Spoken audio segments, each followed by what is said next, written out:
Hello friends, welcome to online classes. मेरा नाम है रजत अग्रहरी। आज की क्लास में हम लोग चालू करेंगे। आज की क्लास क्या कहूँ, मैं आज से ही चालू करूंगा एमपीपीएससी स्पेशल। एमपीपीएससी स्पेशल की क्लासेस, हालांकि जो पिछली अभी कल तक मैंने आयोग पढ़ाए थे आपको, जिसमें मैंने संवैधानिक संस्थाएं, सांविधिक संस्थाएं, इन सब की चर्चा की थी, वह भी एमपीपीएससी स्पेशल था। लेकिन जो आज से पढ़ाऊंगा वह सिर्फ और सिर्फ एमपी स्पेशल रहेगा, यानी कि मध्य प्रदेश की बात की जाएगी। आज की क्लास में मैं आपको बताऊंगा मध्य प्रदेश का एक जनरल परिचय, एक जनरल इंट्रोडक्शन कराऊंगा। मध्य प्रदेश के बारे में जो छोटे छोटे फैक्चुअल क्वेश्चन कई बार पूछ लेते हैं, उस पर आज चर्चा करेंगे। उसके बाद जो कल की नेक्स्ट क्लास होगी उसमें मध्य प्रदेश राज्य के गठन की बात करेंगे। उसके बाद फिर हम लोग मध्य प्रदेश की जनसंख्या के जनगणना के बारे में बात करेंगे। और उसके बाद फिर हम लोग मध्य प्रदेश का भौतिक विभाजन, मध्य प्रदेश में नदियां, अपवाह तंत्र, बहुउद्देशीय परियोजनाएं, मिट्टियां, जलवायु, मध्य प्रदेश के अंदर कृषि, खनिज, उद्योग, आर्ट एंड कल्चर, जनजातियां, यह सब चीजें हम लोग देखेंगे। और फिर मध्य प्रदेश का इतिहास देखेंगे। और इस सब पूरा जब कवर अप हो जाएगा उसके बाद हम लोग मध्य प्रदेश खत्म करेंगे। और चूंकि मध्य प्रदेश खत्म करने के लिए समय हमारे पास कम है, इसके लिए मैं थोड़ी क्लासेस लंबी लूंगा ताकि ये जल्दी जो है सिलेबस आपका कवर अप हो जाए। और बहुत डिटेल में नहीं जाना, मुझे केवल उन क्वेश्चंस में जाना है जो आपके एमपीपीएससी के लिए बहुत ही ज्यादा महत्वपूर्ण है। एग्जाम की डेट क्योंकि 11 अप्रैल ही है।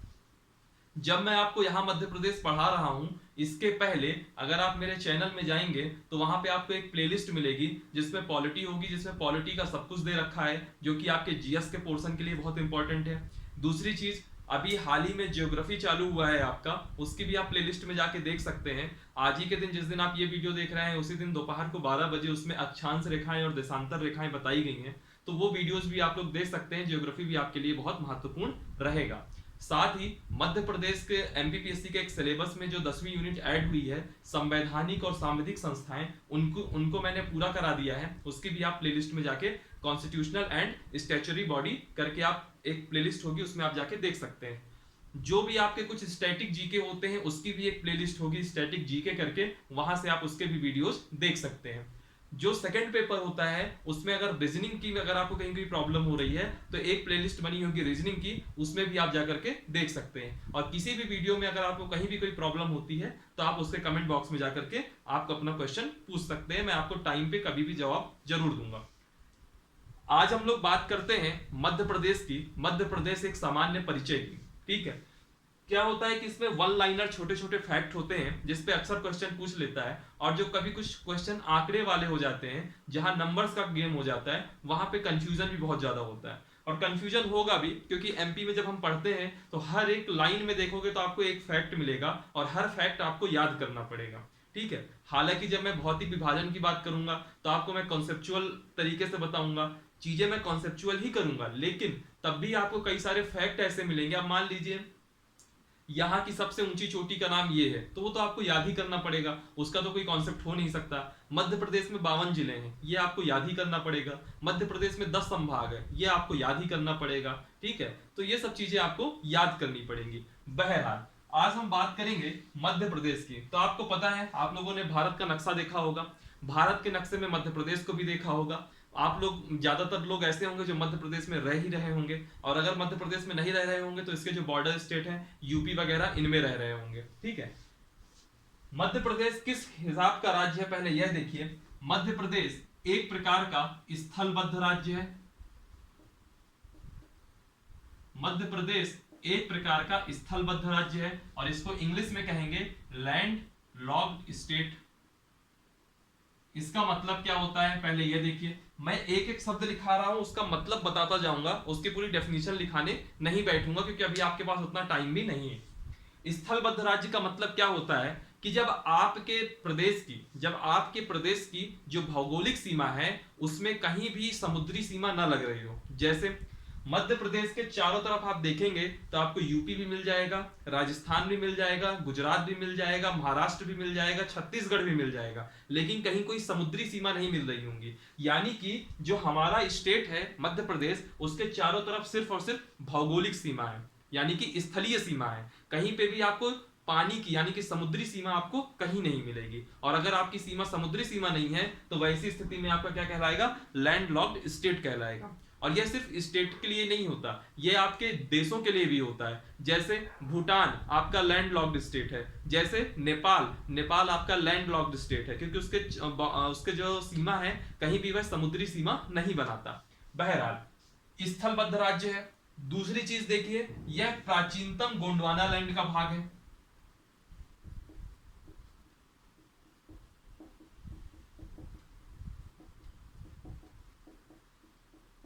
प्राचीनतम गोंडवाना लैंड का भाग है।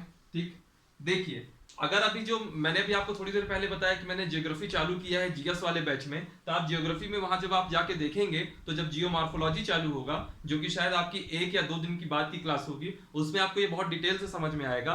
फिर भी मैं आपको थोड़ा बहुत यहाँ पे डिस्कस किए दे रहा हूँ।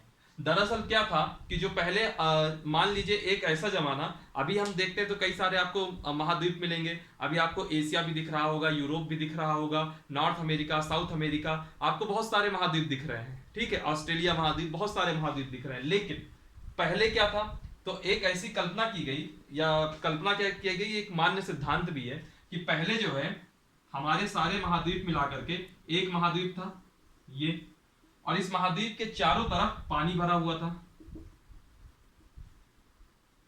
ठीक ठीक, तो जो महाद्वीप था इसका नाम रखा गया पैंजिया। इस महाद्वीप का नाम था पैंजिया, और जो ये महासागर जो अगल बगल जो पानी भरे हुए थे, इसका नाम था पैंथालसा। बाद में कुछ भूगर्भिक क्रियाएं हुई। अब भूगर्भिक क्रियाएं क्या होती हैं, यह सब आपको ज्योग्राफी की क्लास में मिलेगा। मैं तो यहां सिर्फ गोंडवाना लाइन का मतलब बता रहा था।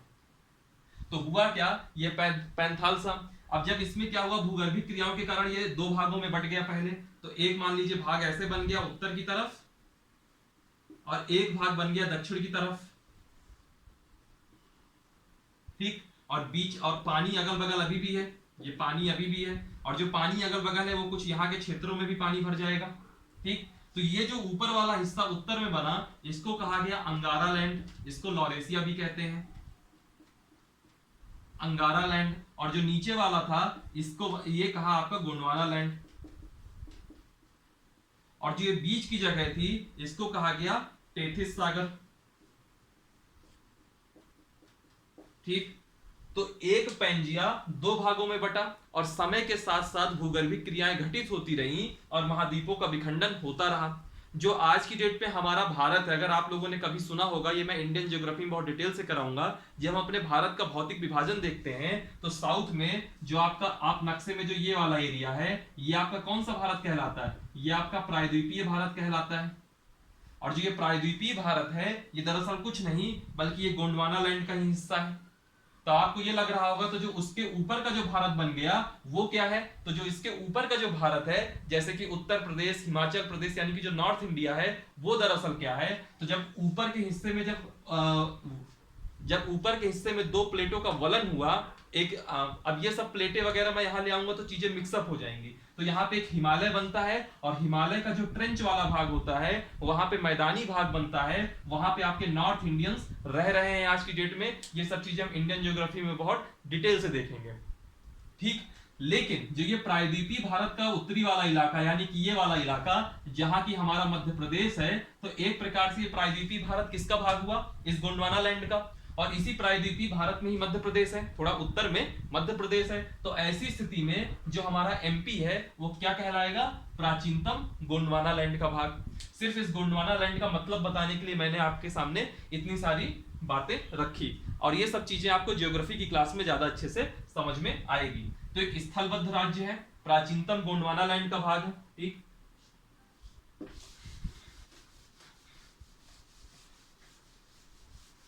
जब हम लोग अगली क्लास में मध्य प्रदेश का गठन देखेंगे तब कुछ चीजें और देखेंगे कि मध्य प्रदेश 1947 की स्थिति में मध्य प्रदेश की क्या स्थिति थी, क्या ये मध्य प्रदेश था भी कि नहीं।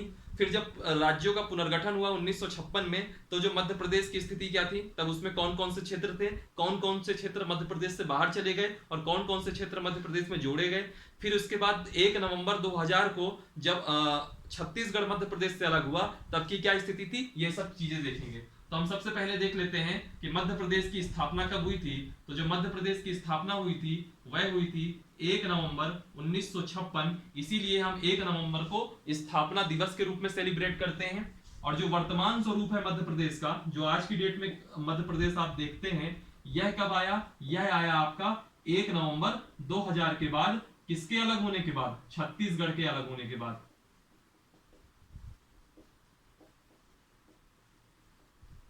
छत्तीसगढ़ के अलग होने के बाद, जो कि आप वर्तमान स्वरूप देखते हैं।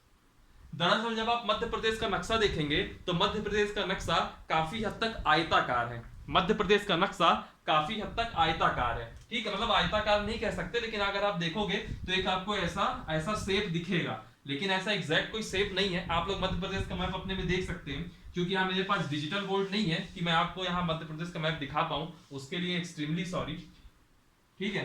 तो मध्य प्रदेश की मैं बात करूंगा आज। तो मध्य प्रदेश देखिए, मध्य प्रदेश का एक हिस्सा आपका ये होगा, यानी कि मध्य प्रदेश का जो विस्तार होगा वो कैसे होगा? एक होगा आपका ये पश्चिम से पूरब एक विस्तार होगा मध्य प्रदेश का, ठीक, और एक विस्तार होगा आपका उत्तर से दक्षिण। हमको इन्हीं विस्तारों के बारे में अच्छे से देखना है कि जो मध्य प्रदेश का विस्तार है वह उत्तर से दक्षिण कहां तक है और पूरब से पश्चिम कहां तक है, ये चीज हम देखेंगे अभी।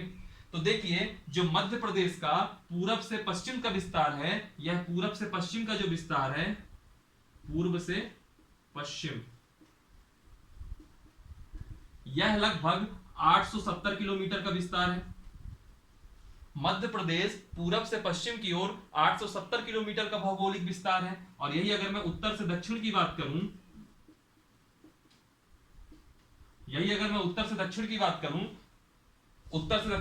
तो यह लगभग आपका 605 किलोमीटर का विस्तार है।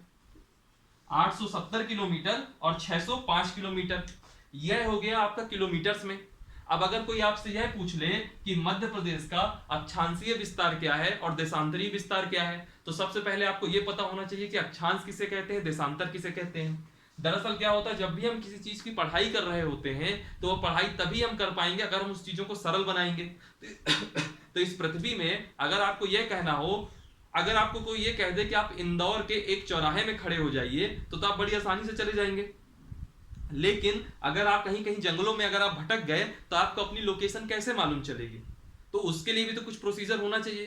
तो एक चीज बनाई गई जिसको कहा गया अक्षांश रेखाएं और देशांतर रेखाएं।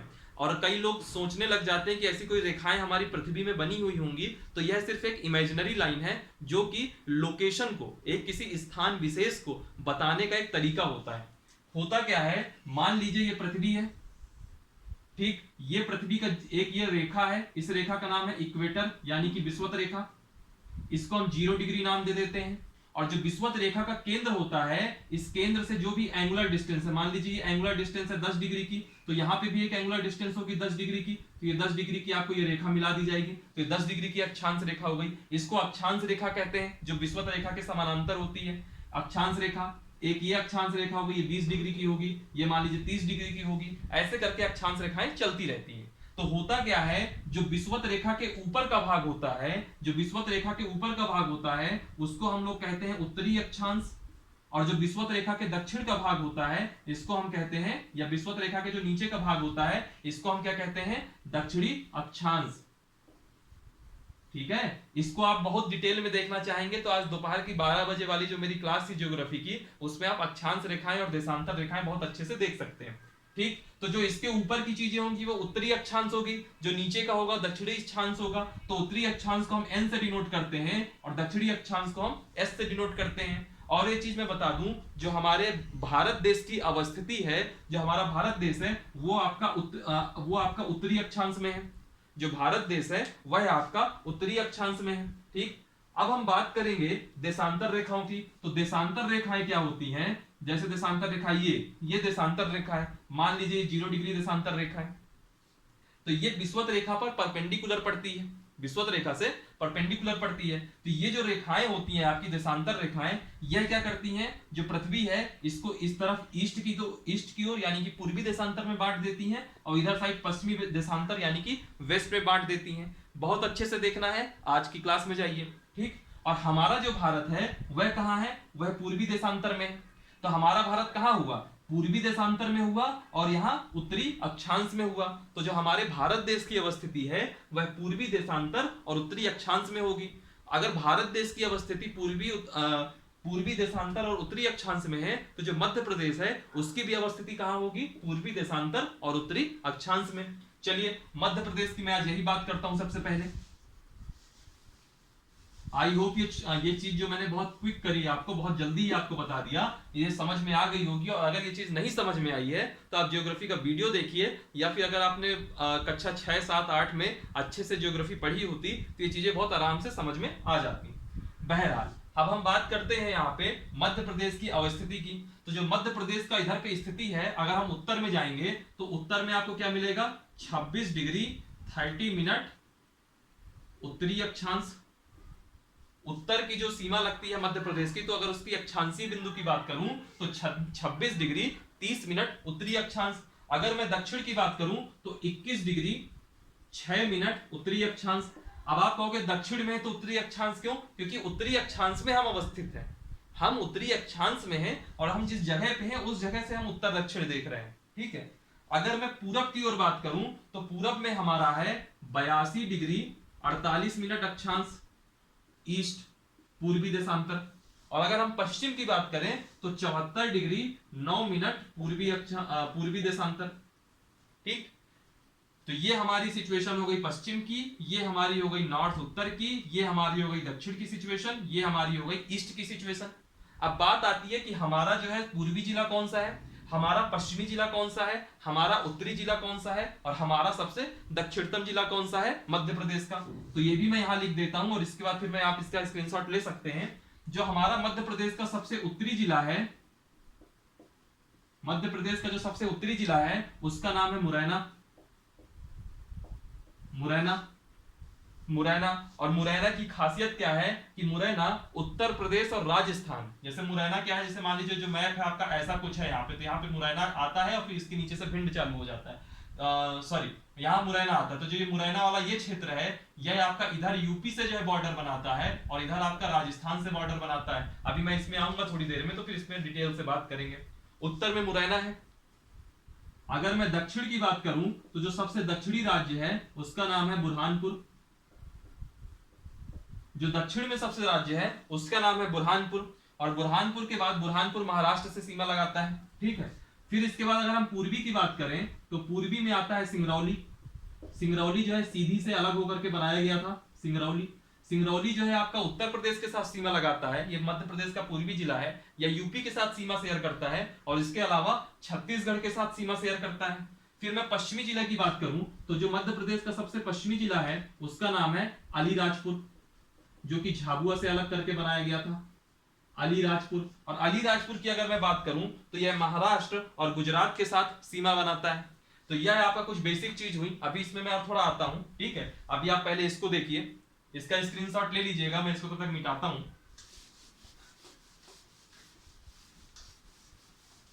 अभी हम लोगों ने यह देखा कि जो मध्य प्रदेश का पूर्वी जिला कौन सा होगा, पश्चिमी जिला कौन सा होगा, उत्तरी जिला कौन सा होगा और दक्षिणी जिला कौन सा होगा। ठीक, अब इसके बाद हम बात करेंगे कि जो मध्य प्रदेश राज्य है वह किन पड़ोसी राज्यों के साथ सीमा बनाता है। तो मध्य प्रदेश 5 राज्यों के साथ सीमा बनाता है। मध्य प्रदेश 5 राज्यों के साथ सीमा बनाता है।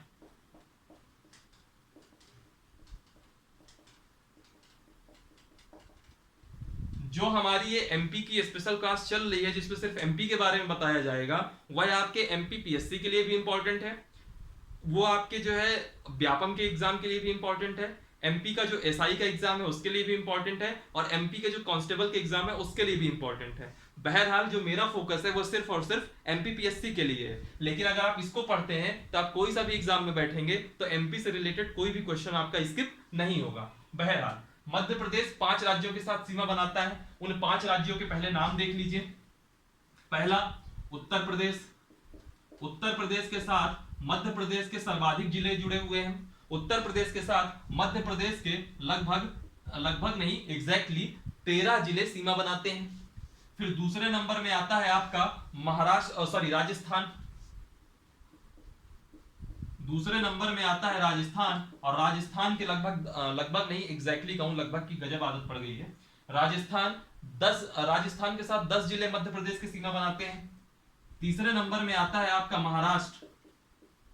महाराष्ट्र के 9 जिले मध्य प्रदेश के 9 जिले महाराष्ट्र के साथ सीमा बनाते हैं। और चौथा जो राज्य है जो मध्य प्रदेश के साथ सीमा बनाता है उसका नाम है छत्तीसगढ़। छत्तीसगढ़ के साथ मध्य प्रदेश के 6 जिले सीमा बनाते हैं। और 5वें नंबर में आता है गुजरात। गुजरात के साथ मध्य प्रदेश के 2 जिले सीमा बनाते हैं। अगर आपसे क्वेश्चन पूछ लिया जाए कि सबसे ज्यादा जिले किस राज्य के साथ सीमा बनाते हैं तो वह है उत्तर प्रदेश। मध्य प्रदेश के 13 जिले इससे जुड़ते हैं और सबसे कम गुजरात के साथ मध्य प्रदेश के सिर्फ 2 जिले झाबुआ और अलीराजपुर इसके साथ जुड़ते हैं।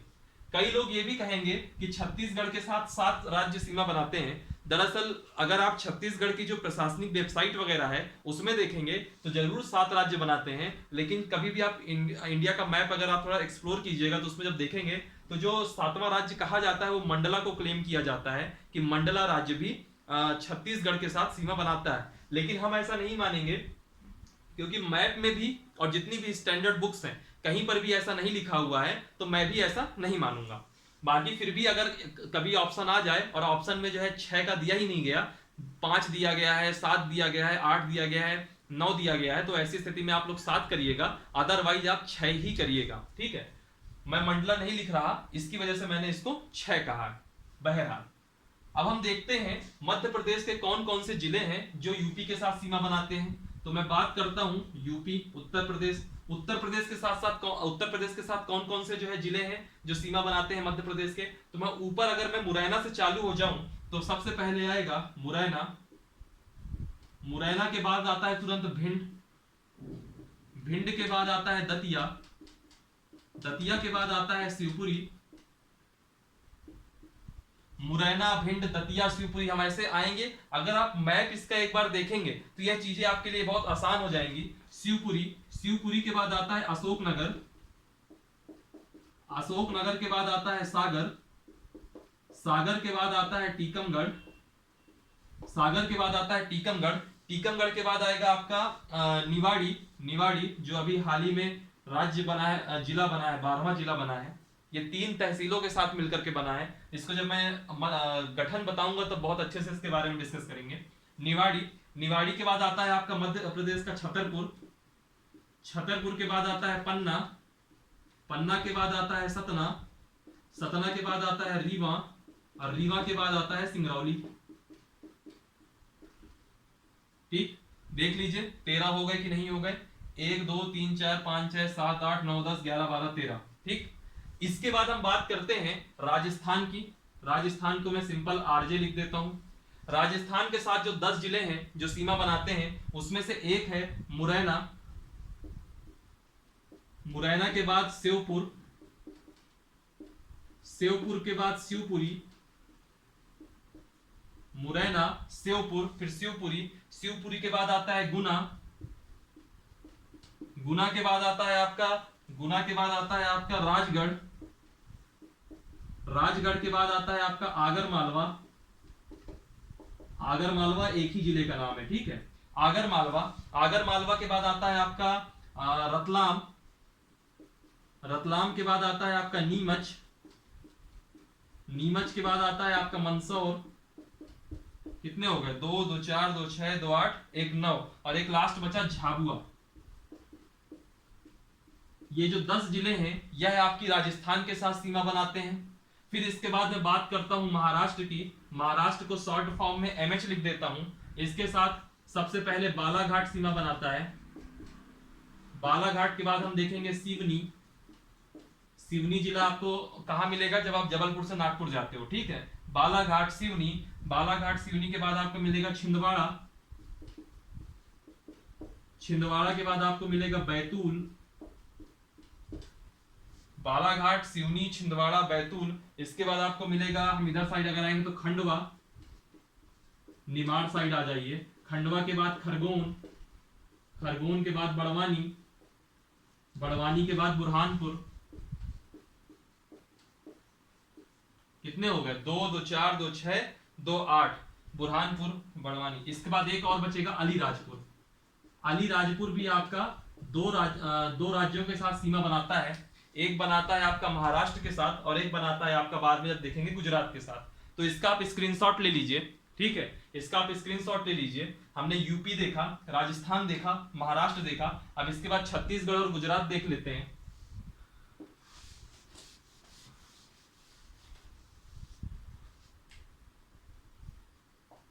छत्तीसगढ़ के साथ 6 ऐसे राज्य हैं, सिंगरौली,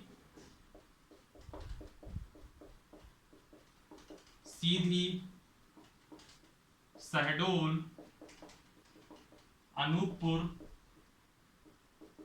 सिंगरौली, सीधी, शहडोल, अनूपपुर।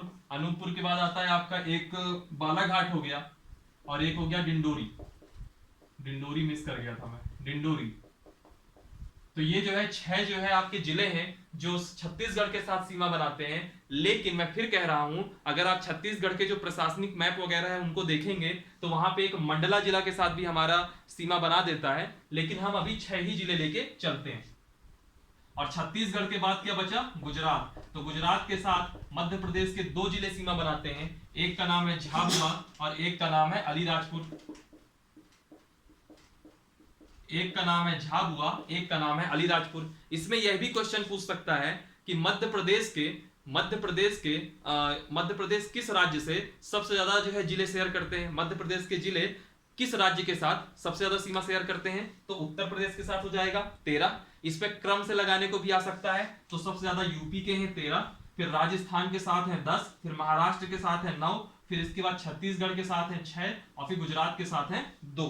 तो ऐसे करके भी आप इसको याद कर सकते हैं। क्रम भी याद होना बहुत जरूरी है, और कई बार नाम भी पूछ लेता है। वो एमपीपीएससी इसके लिए स्वायत्त है कि वह क्या पूछना चाहता है। आप इसका स्क्रीनशॉट ले लीजिएगा, इसको मैं इरेज कर रहा हूं। अगर स्क्रीनशॉट मिस हो गया हो तो वीडियो 10 सेकंड वापस से रिवाइंड कीजिए और फिर आप उसका स्क्रीनशॉट ले सकते हैं। अभी चूंकि मैं राज्यों के साथ सीमाओं की बात कर रहा हूं, तो कुछ ऐसे जिले हैं मध्य प्रदेश के जो एक नहीं बल्कि 2 राज्यों के साथ सीमा बनाते हैं। सबसे पहले मैं बात करता हूं सिंगरौली। अभी हमने देखा था सिंगरौली एक तो यूपी के साथ सीमा बनाता है, और साथ में छत्तीसगढ़, सीजी छत्तीसगढ़ के साथ सीमा बनाता है। सिंगरौली के बाद हम बात करेंगे झाबुआ की। झाबुआ को हमने देखा था कि एक तो गुजरात के साथ सीमा बनाता है और दूसरा राजस्थान के साथ सीमा बनाता है। फिर हम बात करेंगे बालाघाट की। बालाघाट को भी अभी हमने देखा था कि एक तो महाराष्ट्र के साथ सीमा बनाता है और एक छत्तीसगढ़ के साथ सीमा बनाता है। बालाघाट इस तरफ रहता है, इधर साइड छत्तीसगढ़ है और इधर साइड आपका महाराष्ट्र आ जाता है। बालाघाट के बाद हम लोग अलीराजपुर को देखेंगे। अलीराजपुर गुजरात के साथ सीमा बनाता है और गुजरात के अलावा महाराष्ट्र के साथ सीमा बनाता है। अभी मैंने थोड़ी देर पहले ही आपको बताया था। अलीराजपुर के अलावा 2 जिले और हैं, एक का नाम है मुरैना और एक का नाम है शिवपुरी। ये दोनों जिले, मुरैना और शिवपुरी, यह दोनों जिले यूपी और राजस्थान, इन दोनों राज्यों के साथ सीमा बनाते हैं। तो ये कुछ जिले ऐसे हैं जो एक नहीं बल्कि 2 राज्यों के साथ सीमा शेयर करते हैं। इनके बारे में भी आपको पता होना चाहिए। सिंगरौली यूपी और छत्तीसगढ़, झाबुआ गुजरात और राजस्थान, बालाघाट महाराष्ट्र और छत्तीसगढ़, अलीराजपुर गुजरात और महाराष्ट्र, मुरैना और शिवपुरी उत्तर प्रदेश और राजस्थान। मध्य प्रदेश में टोटल 52 जिले हैं। तो क्या सभी के सभी 52 के 52 जिले ही किसी न किसी राज्य के साथ सीमा शेयर करते हैं? बिल्कुल नहीं। कुछ जिले ऐसे भी हैं जो किसी के साथ सीमा नहीं शेयर करते, यानी कि किसी दूसरे राज्य के साथ सीमा नहीं शेयर करते। तो उन जिलों को हम क्या कहते हैं? अंतर्वर्ती जिला या अंतवर्ती जिले। और अंतवर्ती जिलों की जो संख्या है हमारे यहाँ वह है 18। कई जगह इसको 17 लिख देती है। मैंने 18 क्यों कहा? क्योंकि मैं मंडला को ऐसा क्रिएट नहीं कर रहा, मैं मंडला को अंतवर्ती जिला मानता हूं, ठीक है। लेकिन जिन जिन किताबों में या किसी भी जगह अगर पढ़ाने में मंडला को छत्तीसगढ़ के साथ सीमा शेयर करा दिया होगा, वैसी स्थिति में फिर इसकी संख्या 17 हो जाएगी। अब चूंकि हम लोगों ने छत्तीसगढ़ के साथ मंडला को नहीं रखा है, तो वैसी स्थिति में हमारा अंतर्वर्ती जिला एक बढ़ जाता है और इसकी संख्या हो जाती है 18। ठीक, यहीं पे जब हम इतनी बात कर रहे हैं तो एक चीज और देख लीजिए लगे हाथ, कि एक कॉन्सेप्ट होता है कर्क रेखा का। आप लोगों ने सुना होगा कर्क रेखा, मकर रेखा। तो जो कर्क रेखा होती है, अभी मैंने थोड़ी देर पहले भी आपको अक्षांश रेखा बताया था कि अगर ये अक्षांश रेखा है, ये जैसे 0 डिग्री में विस्वत हो गई, तो इसके पैरेलल जितनी भी रेखाएं होंगी 10 डिग्री, 20 डिग्री, 25 डिग्री, वैसे ऊपर की ओर जाएंगे तो नॉर्थ रहेगा, नीचे की ओर जाएंगे तो साउथ होगा। मान लीजिए एक रेखा ये है, यह आपकी 23.5 डिग्री नॉर्थ है, और एक रेखा ये है, यह आपकी 23.5 डिग्री साउथ है। तो जो 23.5 डिग्री नॉर्थ होती है इसको कर्क रेखा कहते हैं, और जो 23.5 डिग्री साउथ होती है इसको मकर रेखा कहते हैं। तो हमारा साउथ में जाने का कोई मतलब ही नहीं है, क्योंकि जो हमारा भारत देश है उसकी जो अवस्थिति है वह उत्तरी अक्षांश में है। ठीक है, तो उत्तरी अक्षांश में कर्क रेखा किसे कहेंगे? कर्क रेखा यानी कि 23.5 डिग्री नॉर्थ, 23.5 डिग्री नॉर्थ। और जो हमारा मध्य प्रदेश है तो ये कर्क रेखा मध्य प्रदेश के बिल्कुल मध्य से गुजरती है।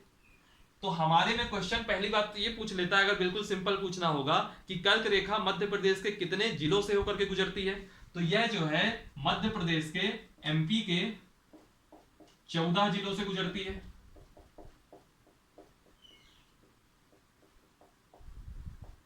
एमपी के 14 जिलों से गुजरती है। बिल्कुल सिंपल क्वेश्चन आएगा तो यही पूछ लेगा। लेकिन एग्जाम में एमपीपीएससी तक में अक्सर क्या क्वेश्चन पूछता है कि 4 ऑप्शन दे देगा, पूछ लेगा कि निम्न में से किस जिले के साथ कर्क रेखा नहीं गुजरती, या तो फिर यह पूछ लेगा निम्न में से किनके साथ कर्क रेखा गुजरती है, किन जिले के साथ। तो देखिएगा मैं इन 14 के 14 जिलों के नाम बता रहा हूं। मैं बिल्कुल अगर पश्चिम से उठा लूं और पूरब तक जाऊं तो सबसे पहले आएगा आपका रतलाम, रतलाम के बाद आएगा आपका उज्जैन, और ऐसे करके हम पूरा यहां से लाइन से उठा के चल रहे हैं।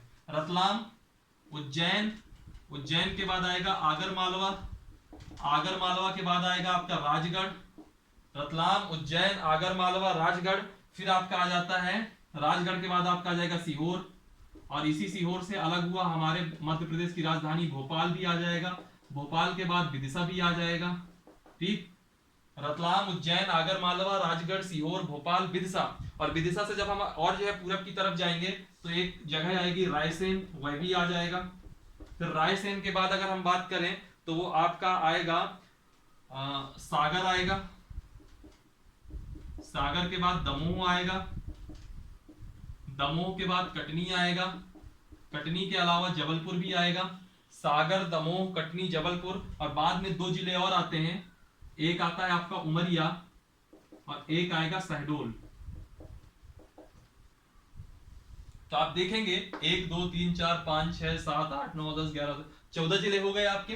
रतलाम, उज्जैन, आगर मालवा, राजगढ़, सीहोर, भोपाल, विदिशा, रायसेन, सागर, दमोह, कटनी, जबलपुर, उमरिया, शहडोल, इन 14 जिलों से मध्य प्रदेश के कर्क रेखा गुजरती है। तो ये कुछ ऐसा बन जाता है कि जो कर्क रेखा होती है वो मध्य प्रदेश के बिल्कुल बीचों बीच से गुजरती है और मध्य प्रदेश को 2 भागों में विभाजित कर देती है, ऐसा आप कह सकते हैं। ठीक है, तो कर्क रेखा ऐसे करके 14 जिलों में गुजरती है। एक ये कुछ फैक्ट था जिलों को लेकर के। कुछ और चीजें देख लीजिए। एक होती है मानक समय रेखा। अगर हम भारत देश की बात करें तो एक होगी मानक समय रेखा, और मानक समय रेखा ऐसी रेखा होती है, इसको भी आप अक्षांश और देशांतर वाले ज्योग्राफी की क्लास में अच्छे से देखेंगे। बाकी अगर मैं अभी बता रहा हूं तो इसका मतलब होता है इंडियन स्टैंडर्ड टाइम। ठीक है, भारत की मानक समय रेखा की अगर मैं बात करूं तो ये IST है, और ये होती कितनी है, जो हमारी देशांतर रेखा होती है ना, उसी में से एक रेखा है आपकी 82.5 डिग्री, 82.5 डिग्री पूर्वी देशांतर। ये हमारी इंडियन स्टैंडर्ड टाइम है। दरअसल हमारे पूरे देश में अगर देखा जाए तो अरुणाचल प्रदेश में सूर्योदय पहले हो जाएगा। गुजरात या राजस्थान की बात करेंगे, चूंकि ये पश्चिमी इलाका है तो यहाँ सूर्योदय बाद में होगा। यह सब पूरा कॉन्सेप्ट आपको मैं अक्षांश और देशांतर वाली क्लास में डिटेल में मैंने बताया हुआ है, तो वहां जाके आप देख सकते हैं। तो हमारे यहाँ जो टाइम का निर्धारण होता है, समय का निर्धारण होता है, वह 82.5 डिग्री देशांतर के आधार पर होता है। और 82.5 डिग्री की जो देशांतर रेखा है वह मध्य प्रदेश के सिर्फ एक ही जिले से गुजरती है, और उस जिले का नाम है सिंगरौली। तो मध्य प्रदेश के सिंगरौली से गुजरती है, मध्य प्रदेश के सिंगरौली से गुजरती है इंडियन स्टैंडर्ड टाइम की रेखा। ठीक है, एक चीज ये हो गया। फिर इसके बाद एक चीज और देख लीजिए, मध्य प्रदेश का कुल क्षेत्रफल कितना है। मध्य प्रदेश का जो कुल क्षेत्रफल है वह है 3,08,252 वर्ग किलोमीटर, 3,08,252 वर्ग किलोमीटर। और याद रखिएगा जो एमपी का कुल क्षेत्र, जो एमपी है वह क्षेत्रफल के हिसाब से सबसे बड़ा हमारे देश में जितने भी राज्य हैं तो सबसे बड़ा क्षेत्रफल किस राज्य का है? तो सबसे बड़ा क्षेत्रफल है आपका राजस्थान का। राजस्थान के बाद बारी आती है मध्य प्रदेश की, मध्य प्रदेश के बाद बारी आती है महाराष्ट्र की। तो क्षेत्रफल के मामले में मध्य प्रदेश दूसरे नंबर में आएगा, पहले नंबर में राजस्थान रहेगा और तीसरे नंबर में महाराष्ट्र रहेगा। और जो ये 3,08,252 वर्ग किलोमीटर है वो देश के कुल क्षेत्रफल का 9.38% है। देश के कुल क्षेत्रफल का 9.38% है। ठीक है, 3,08,252 वर्ग किलोमीटर। और ये सेकंड नंबर में एमपी अपना स्पेस रखता है। थोड़ा सा बैकग्राउंड में नॉइज आ रहा होगा, उसको थोड़ा टॉलरेट कर लीजिएगा 10 सेकंड के लिए। ठीक है, क्षेत्रफल की दृष्टि से दूसरा बड़ा राज्य है मध्य प्रदेश। कई सारी किताबों में आप देखोगे तो जो क्षेत्रफल है वह मिलता है 3,08,245 वर्ग किलोमीटर। अब आपको लग रहा होगा कि कहीं मैंने दूसरे राज्य का 7 वर्ग किलोमीटर कब्जा तो नहीं कर लिया। तो दरअसल ये जो 7 वर्ग किलोमीटर कम है यह किस वजह से है? तो एक पहाड़ी है, एक घाटी कहिए, पहाड़ी कहिए, वो घाटी है, वो वैली है, किरार घाटी। तो किरार घाटी का विवाद चल रहा था मध्य प्रदेश और छत्तीसगढ़ के बीच में। तो इस घाटी के विवाद की वजह से कई जगह 7 वर्ग किलोमीटर का क्षेत्र कम रखते हैं। लेकिन ऐसा कहा जाता है कि उस समय रमन सिंह वहां के मुख्यमंत्री थे और शिवराज सिंह चौहान यहाँ के मुख्यमंत्री थे। तो ऐसा कुछ हो गया है कि किरार घाटी को हम अपना हिस्सा मानते हैं। तो कभी भी क्षेत्रफल एग्जाम में आएगा तो आप 3,08,252 वर्ग किलोमीटर ही लिखोगे। ठीक है, इतना हो गया आपका। और यह देश के कुल क्षेत्रफल का कितना है? 9.38%। ठीक, और वीडियो को मैं बहुत तेजी करा रहा हूं, मुझको पता है, लेकिन आप लोगों को इस वीडियो को आराम से सुनना है, नोट्स बनानी है और प्रॉपर इसको आपको याद करना है। ठीक, ये हो गई कुछ चीजें।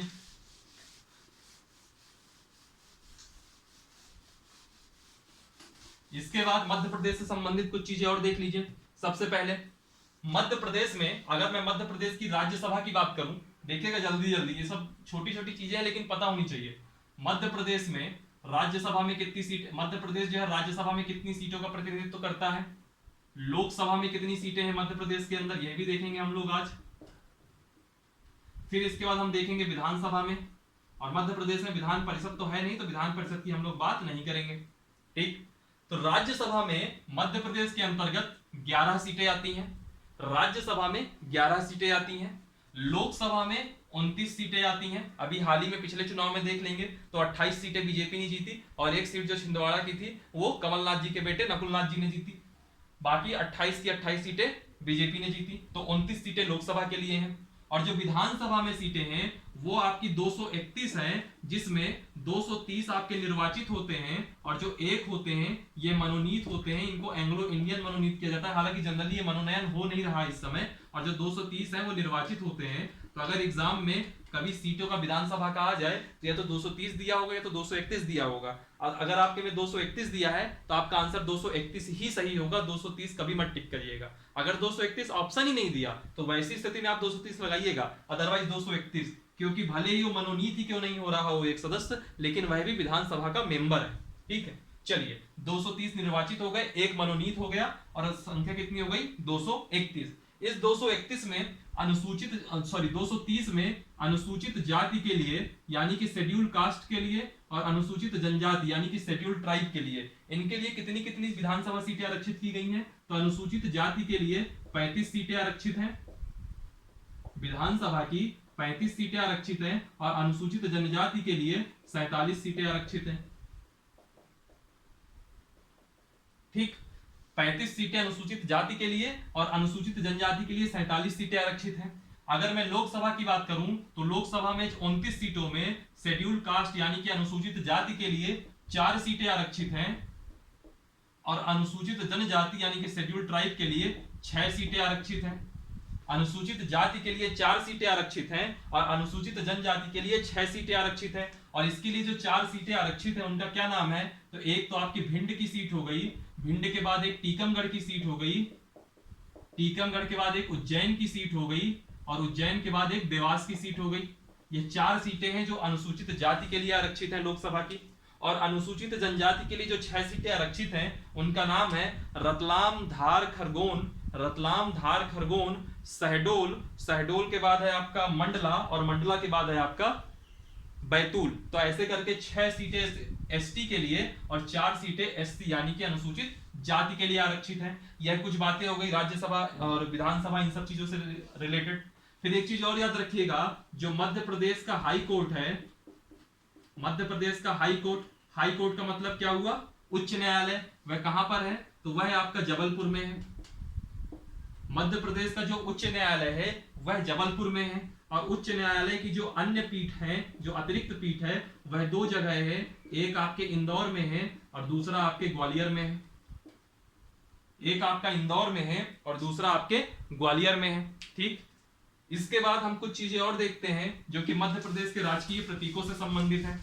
हालांकि ये क्लास थोड़ी लंबी हो रही है, 40 मिनट की हो गई, अभी ही प्रतीक कराऊंगा तो हो सकता है 50 मिनट तक चली जाए, लेकिन क्लास थोड़ी लंबी करेंगे तभी टॉपिक आपका कंप्लीट होगा। मध्य प्रदेश के राजकीय प्रतीकों की बात कर रहा हूं, तो सबसे पहले हम बात करेंगे राजकीय प्रतीक मध्य प्रदेश के। तो जो मध्य प्रदेश का जो राजकीय प्रतीक है, इनमें हम सबसे पहले क्या बात करते हैं, राजकीय चिन्ह। राजकीय शब्द साइलेंट है मान लीजिए। तो इसमें क्या होता है कि इसमें 24 स्तूपों की एक बाह्य आकृति होगी। 24 स्तूपों की एक बाह्य आकृति होगी। उस बाह्य आकृति के अंदर, 24 स्तूपों की बाह्य आकृति के अंदर गेहूं और धान की बाली होगी, गेहूं और धान की बालियां होंगी। ठीक, चारों ओर एक बरगद का पेड़ होगा और बरगद के ऊपर अशोक स्तंभ होगा। अगर आप नहीं देखे हो तो आप गूगल में जाकर के सबसे पहले मध्य प्रदेश का राजकीय चिन्ह देखिएगा, उसमें आप देखेंगे कि 24 स्तूपों की एक बाह्य आकृति होगी, उसके बाह्य आकृति के मध्य में गेहूं और धान की बालियां होंगी और बरगद का पेड़ होगा, उसके ऊपर अशोक स्तंभ होगा। ये तो हो गया आपका चिन्ह। चिन्ह के बाद हम बात करते हैं मध्य प्रदेश का राजकीय वृक्ष। तो मध्य प्रदेश का जो राजकीय वृक्ष है उसका नाम है बरगद। मध्य प्रदेश का जो राजकीय वृक्ष है उसका नाम है बरगद। जो मध्य प्रदेश का राजकीय पशु है उसका नाम है बारहसिंगा। जो मध्य प्रदेश का जो राजकीय पशु है उसका नाम है बारहसिंगा। मध्य प्रदेश के जो राजकीय पक्षी है उसका नाम है आपका दूधराज, और इसी को हम क्या कहते हैं, शाह ए बुलबुल। शाह ए बुलबुल, शाह ए बुलबुल। ठीक है, इसका एक वैज्ञानिक नाम भी है पैराडाइज फ्लाई कैचर, अक्सर नाम पूछ लेता है इसका, पैराडाइज फ्लाई कैचर। और जो बारहसिंगा है उसका नाम है रुसवर्स डुआउसोली, वैज्ञानिक नाम है रुसवर्स डुआउसोली। ठीक है, बारहसिंगा हो गया, पक्षी हो गया, पैराडाइज फ्लाई कैचर, दूधराज या शाह बुलबुल। एक है मछली। मछली का नाम है, जो मध्य प्रदेश की राजकीय मछली है उसका नाम है महासीर। महासीर करके एक मछली है जो कि मध्य प्रदेश की राजकीय मछली है। फिर इसके बाद हम बात करेंगे पुष्प। तो जो मध्य प्रदेश का राजकीय पुष्प है उसका नाम है सफेद लिली। मध्य प्रदेश का जो राजकीय पुष्प है उसका नाम है सफेद लिली। इसको हम कहते हैं लिलियम कैंडिडम, इसका वैज्ञानिक नाम है। ठीक, पुष्प हो गया सफेद लिली। फिर इसके बाद हम बात करेंगे मध्य प्रदेश का राजकीय नाट्य। जो मध्य प्रदेश का राजकीय नाट्य है उसका नाम है माच। ये आर्ट एंड कल्चर में हम लोग बहुत डिटेल में जाएंगे। और यह माच किस जगह में फेमस है, यह मालवा क्षेत्र में फेमस है। फिर इसके बाद हम बात करते हैं नृत्य की। तो जो मध्य प्रदेश का राजकीय नृत्य है उसका नाम है राई, और यह कहां फेमस है, यह आपका बुंदेलखंड में फेमस है। ठीक है, राजकीय नृत्य हो गया और ये हो गया। फिर हम देखेंगे फसल कौन सी है। तो जो मध्य प्रदेश की राजकीय फसल है उसका नाम है सोयाबीन।